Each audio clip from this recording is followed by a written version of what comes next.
Schedule release day. Over the next hour, we will be revealing all the must-see matchups, key dates for stars who have joined new teams, and everything you need to know heading into the 2026-2027 season. You'll be able to catch these 5 teams the most on national TV. The reigning champion New York Knicks have 34 nationally televised games. Joining them with 34 are Luka's Lakers, LeBron's 76ers, Wemby's Spurs, and coming in with 30 are SGA's Thunder. All 30 teams have at least 2 national TV games this season. The Knicks, Lakers, Sixers, and Spurs will all play 13 games on the ESPN family of networks. And it's not a shocker. These 4 teams have the shortest odds to win the title. The Spurs and Thunder are the favorites to win it all, followed by the reigning champion Knicks and LeBron with the new-look Sixers. We start with the Thunder coming off back-to-back 60-plus win seasons. OKC has the easiest strength of schedule in the league next season. The last team to win 60 games in 3 straight seasons, the Warriors from 2014 to 2017. These Thunder could be next. As for the team who knocked off the Thunder, the Spurs have 94 days of rest slated for next season. That is tied for the most among any team's schedule. Of course, that could help in keeping Wemby fresh. The reigning champion Knicks beat the Spurs to end that 53-year title drought and are rewarded with a really good slate. New York is tied for the fewest road games on the second night of back-to-backs. They only have 5. That is massive. And the team in the East many see as the Knicks' biggest competition this season, of course, Philly. The Sixers added LeBron James and Jaylen Brown and have the fewest amount of stretches with 3 games in 4 nights, something that could help a soon-to-be 42-year-old King James and Joel Embiid. All right, now welcoming our excellent panel. We've got Ramona Shelburne, we've got Tim McMahon. Of course, I'm Vanessa Richardson filling in today for Malika Andrews. I know a lot of folks are at home right now looking at their respective team's schedule, digesting it all. But when you take inventory, as we've all now seen it, what stands out, Ramona? I mean, I always look at where the defending champs are when they get their rings. And if I'm New York, I'm a little annoyed. Yeah. Because I'm at Madison Square Garden getting my rings, and the story is going to be LeBron James and the Sixers. Like, can they just have their night? Can they get their rings? Just give us one. Just give us one night. Everyone's going to be talking about pregame. No one's going to say, how's it feeling to get your rings, Jaylen and Carl and OG? No, they're going to be like, what do you think of LeBron and Philly? Come on, can they have one night? Well, let me just tell you something. The league is still driven by LeBron James, and this schedule makes that clear. Like you said, from opening night through the rest of the season with the national TV appearances, and you mentioned fewest 3 games and 4-night stretches, tied for the fewest back-to-backs, no stretches of 5 games and 7 nights, only a handful of teams to have that. The league office sure did not hold it against LeBron for making him wait to put this schedule together. This is favorable because they want a healthy LeBron because, let's be honest, LeBron James is good for business, has been good for business for 24 years now, and, you know, maybe 2 or 3 more. He's back in the Eastern Conference, too, which means he can play in that early time slot. Great point. Oh, that's the big one. And I also thought LeBron on Christmas in L.A., so he gets to be home with his kids. I mean, my goodness. That's a nice present. The back-to-back thing, though, the lack of back-to-backs is massive. That is exhausting for guys. All right, we're going to welcome in our NBA champion, our good friend Kendrick Perkins, somebody who, of course, played enough back-to-backs in his day. Kendrick Perkins, what stands out about the schedule?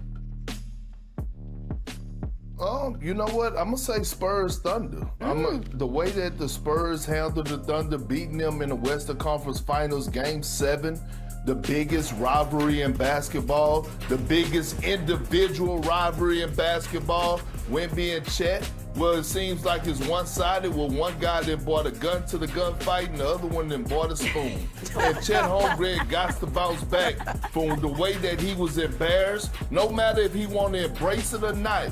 But long as Chet Holmgren is on this squad, it is a rivalry in Victor Wembanyama's eyes, and so this is a game that I'm going to be looking forward to. I'm going to see what Chet has done this offseason. Has he put on weight? Has he hit the weight room? Has his mindset changed? Has his confidence changed? And the tenacity, the force, is he going to go back at them? And same along with SGA, because he struggled a little bit in that. Are you going to be able to get Stephon Castle and the rest of them dogs off of you so you could be able to get back to being the Shea that we know and love, the 2-time MVP?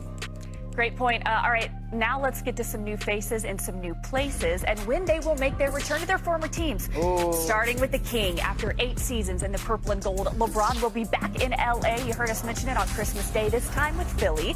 It'll be his 21st Christmas Day game and could be a matchup with his son, Bronny. His teammate Jaylen Brown was traded this summer to Philly after 10 seasons in Boston, of course, the 2024 Finals MVP. Yes, he will make his way back to Boston. That could be an interesting return on January 21st to face Jason Tatum and the Boston Celtics. Remember, JV hasn't really talked to JT since the trade, he said in that press conference.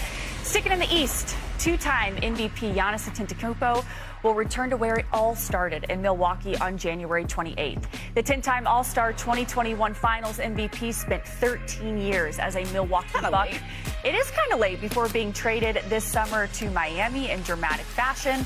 And then, of course, let's head out west, where 2-time All-Star John Morant was traded to the Portland Trail Blazers after 7 up-and-down seasons in Memphis. He makes his return on February 6th, and he only played, keep in mind, in 20 games last season. He is, though, expected to be fully healthy coming into the season. Last but not least, one of the most shocking trades of the offseason was the trade that sent LaMelo Ball to Minnesota after 6 seasons in Charlotte. Ball will be back in Buzz City on February 15th after coming off a season where he led the Hornets back to the postseason for the first time since 2016. Obviously, we are awaiting a decision on Kawhi Leonard's trade to the Toronto Raptors. But, Perk, when you look at this, which return are you looking forward to the most this season? A lot of really big guys, a lot of superstars in new places. Well, I know y'all all familiar with the classic movie by Martin Lawrence. It's a thin line between love and hate.